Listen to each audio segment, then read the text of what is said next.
Who would have thought that Facebook would ever help the Pakistani government enforce Sharia blasphemy laws? Yeah, me too.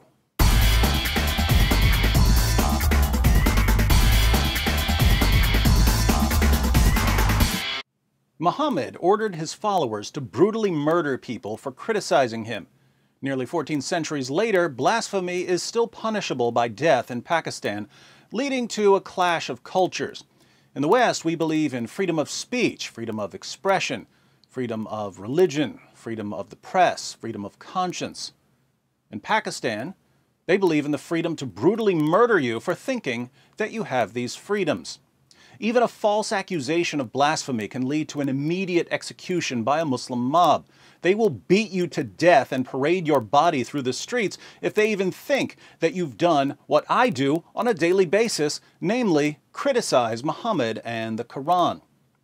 Now, we would hope that as our cultures clash, we would be the ones to influence them rather than vice versa. We would hope that over the years we would influence places like Pakistan to become more free, not that they would influence us to become more Sharia compliant. And it really seems like that's the only way it could happen. We have an enormous ability to influence other cultures through movies, through music, through products, through negotiation, through sanctions, and so on, while they have very little ability to influence us. Or so you would think. While there are plenty of people in the West who would say, along with Patrick Henry, "Give me liberty or give me death," there are also corporations whose goal is to make money, not to make any sort of positive impact on the world. Take Facebook, the online Sharia police for the Pakistani government. Dawn reports, the Interior Ministry of Pakistan informed the Islamabad High Court on Monday that Facebook administration has been blocking illegal blasphemous content on Pakistan's request, and 85% of such material on the social networking site has already been removed.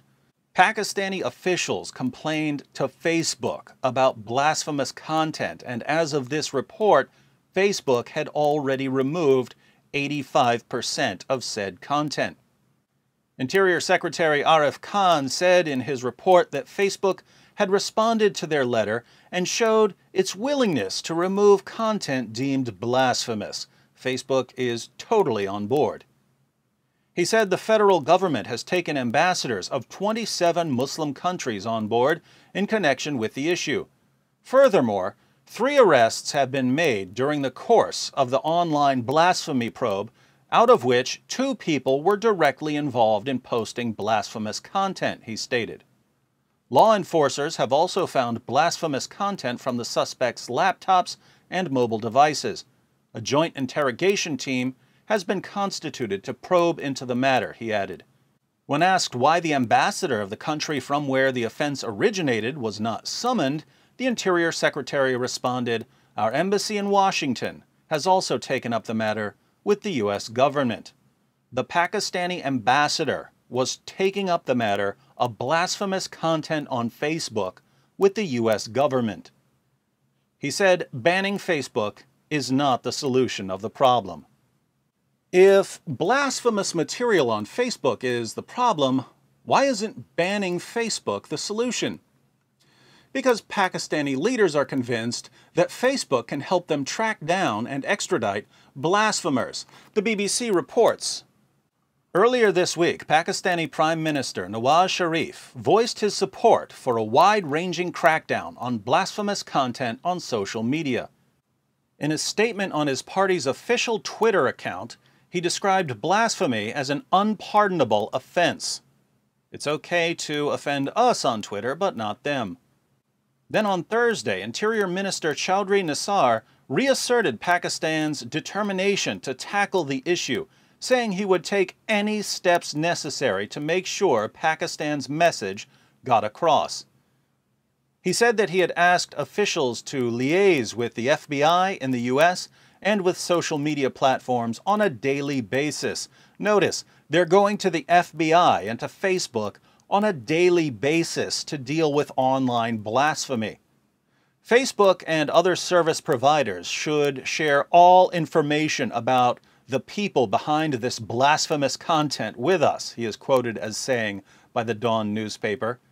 There has been little official description of what blasphemous content has been found online so far, but in the past, blasphemy accusations have ranged from depictions of the Prophet Muhammad to critiques, can't have critiques, and inappropriate references to the Quran.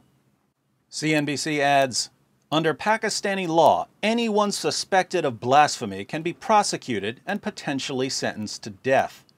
According to Reuters, Interior Ministry Chaudhry Nisar Ali Khan said Thursday that an official in Pakistan's Washington embassy had approached the two social media companies, Facebook and Twitter, in an effort to identify Pakistanis, either within the country or abroad, who recently shared material deemed offensive to Islam.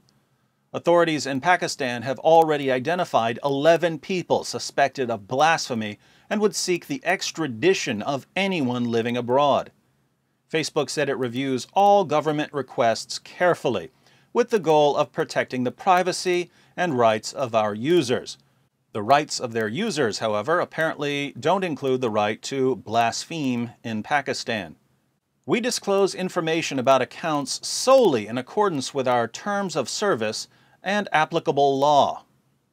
Applicable where? In Pakistan? A mutual legal assistance treaty or other formal request may be required for international requests, and we include these in our government requests report, it said in a statement. Now, why would Pakistani leaders think that Facebook is going to help them track down blasphemers for extradition, trial, and execution? Because Facebook immediately caved on removing blasphemous content, and if we know anything about Muslim leaders, it's that if you give them a Sharia inch, they'll want a Sharia mile. And a Sharia mile is a mile-long pile of dead bodies. We can't have any part of the process of executing people for blasphemy, which means that we can't budge when Pakistan makes demands.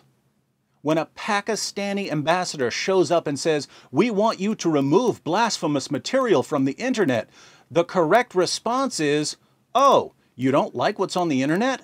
Well then, you have my full permission to cry me a river." Anything they demand, cry me a river.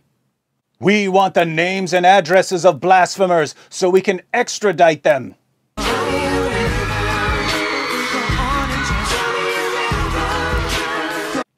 We want new community guidelines that forbid pictures of Muhammad.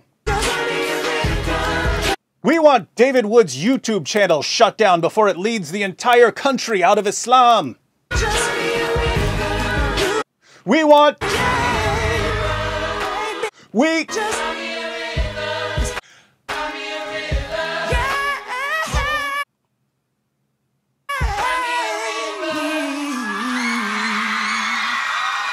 And that's how you deal with demands for Sharia.